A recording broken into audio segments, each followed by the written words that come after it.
and welcome to Some Things Cooking with Alpa. And idlis are great, but mini idlis are just absolutely fun and delightful to eat. You can just pick one up and pop them in your mouth, and kids absolutely love their shape and size. And guys, not only just mini idlis, I'm going to show you two versions of these mini idlis today. So let's make your kitchen your family's favorite restaurant by making these mini idlis along with two different variations.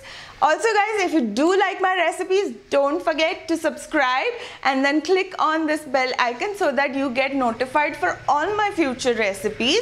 And now let's move ahead. Okay guys, so to make our mini idlis, you're going to need the idli batter. Now to get to this idli batter, you can always check out my recipe. I've just recently uploaded it. And you might need a little bit of water just in case if your idli batter is a little thick. You're also going to need this idli stand. I have a stand which has 3 layers like this, and a little bit of oil just to grease our idli stand. And that is about it. So now let's begin our process. Also guys, when I made this idli batter, I had already added the salt in it. Just in case you have an idli batter which does not have salt, you can always add it according to your own taste. Now for the next two idli variations which I'm going to show, I will tell you the ingredients later on when we get to that stage. So now let's proceed and let's make our mini idlis. So first things first, let's mix the fermented idli batter to see how thick it is. And my idli batter is a little thick, so I'm going to add about 1/4 cup of water to it. And mix until I get to a pouring consistency. Once the batter is at a pouring consistency, I'm going to keep the batter aside and start working on greasing the idli stand. So starting with the bottom one first, I'm generously going to grease it with oil. Then add 1 teaspoon of idli batter in each of the cavities. I'm simply going to repeat the same for the rest. Once all 3 of the idli stand layers are filled with the batter, you can put them in a cross manner so that the holes are right above the idlis.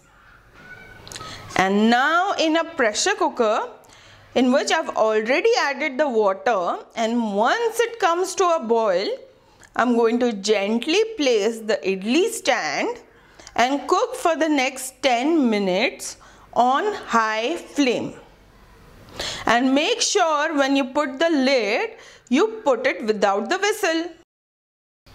After 10 minutes, let's remove the idli stand from the cooker and then wait for 5 minutes till it cools down a bit before we remove the idlis, or else our idlis could break. After 5 minutes, using a spoon, I'm going to start one by one removing the idlis. So guys, you can eat this mini idlis with chutney or some sambar or whichever way you like it. Now let's move on to the first variation. Okay guys, so for one of the variations, we are going to do the Podi Idli. Very simple. All you need is some butter and some mulga pudi or gunpowder, or you can just simply call it pudi. Very easily available at any of the South Indian restaurants or stores. Now guys, I personally prefer butter. I'm using Amul butter, but you can always use ghee, which is also called as clarified butter. And now let's begin our process. In a kadai, I'm going to add the butter, and once it's melted, I'm going to add the pudi powder and mix it in for just about 1 minute. Then I'm going to add the mini idlis and mix until all the idlis are nicely coated with the butter and the pudi mix, and then I'm going to remove it in a bowl and serve. So it was as simple as that, and it tastes absolutely amazing.